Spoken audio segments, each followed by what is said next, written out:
If you've looked into personal finance before, you might have come across the 4% rule, which basically defines how much you can take out of an investment account without running out of money. So the 4% rule came from a study called the Trinity Study, where a group of professors from Trinity University calculated how much people can withdraw from an investment portfolio, and then they would see at what percentages how long their money would last. The results of the study are a little bit more complicated, but in general, if you withdraw 4% out of your investment portfolio, then it seemed pretty safe. How that works is that first you start off with 4%, and then you withdraw a little bit more every year just to account for inflation.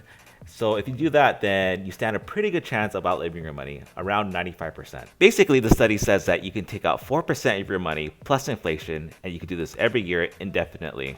So if you can live off of that 4%, then at that point, that is when you can retire. An example of this is, let's say you need $50,000 per year to cover your living expenses when you retire. This would mean that you need $1.25 million when you retire, because $50,000 is 4% of $1.25 million. The way that you calculate this is that you take $50,000 and you divide by 0.04, or you can take $50,000 and multiply by 25. Either way you do it, you would get $1.25 million. I think when most people see that figure, they can't even think about retiring, because they're like, that is so much money, you know? They're like, F it, that's too much money, don't even want to try. Oh, by the way, I really wanted to go eat at that really nice restaurant, or drive this really cool car, or vacation at this insert country here. But before you give up, let me try to put some hope back into you. You may not need as big as a retirement fund as you think you do. For me, I have my own customized version of the 4% rule. This is because when I retire, I plan to retire relatively young.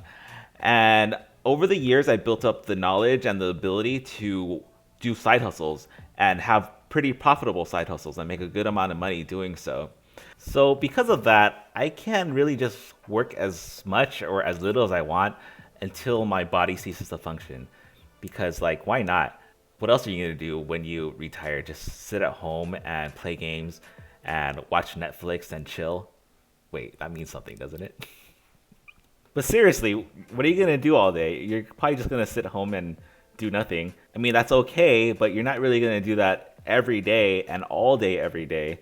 You're probably going to do something. So might as well just make some money. If I were to retire and just work part-time, let's say 20 hours a week, I could probably generate somewhere between $20,000 and $40,000 per year. So if I needed $50,000 in my retirement, I don't have to withdraw the full $50,000 per year. I could withdraw just $30,000 per year, and then the rest of my money, the $20,000, can just come from my part-time side hustles.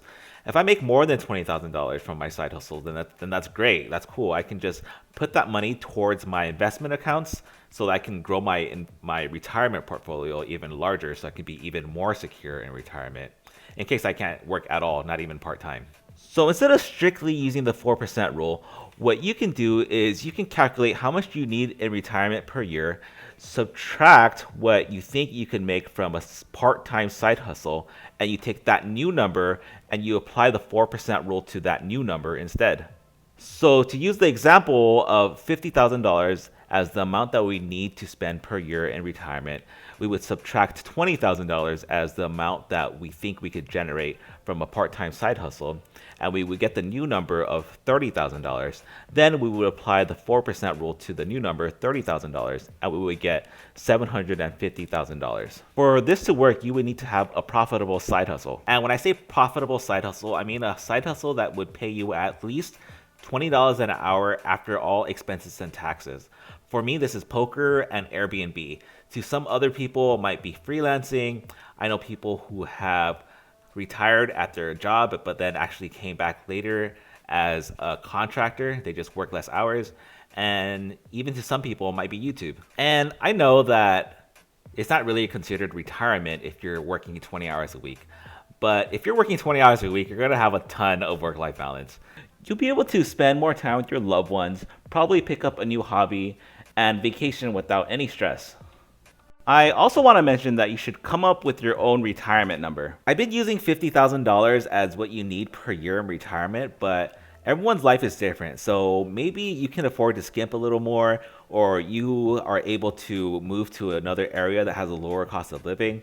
In that case, maybe you can live on $30,000 per year. Or if you want to live in a big house, you need to raise some kids, you need to send them through college, and you want to go on some nice vacations every year, then maybe you need $100,000 per year. Whatever the case, the guideline is pretty much the same. You just take how much you need to spend per year in retirement, subtract how much you think you can generate from a part-time side hustle.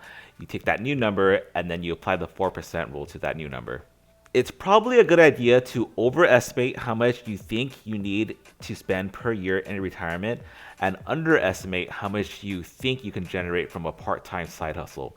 Either way, though, it's really useful to have a part-time side hustle because it can really accelerate the process towards retirement. This is why I think that side hustles are so important. It doesn't matter if you have a low income, even if you have a high income, you should still do a side hustle because it's a step towards regaining your freedom back.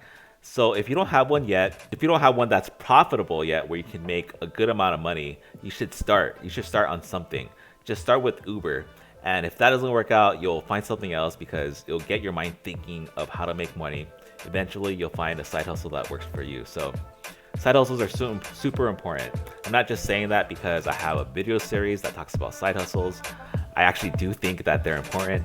But if you want to watch those videos, I'll put a link on the side over here. Otherwise, thanks for watching, and I will see you in the next video.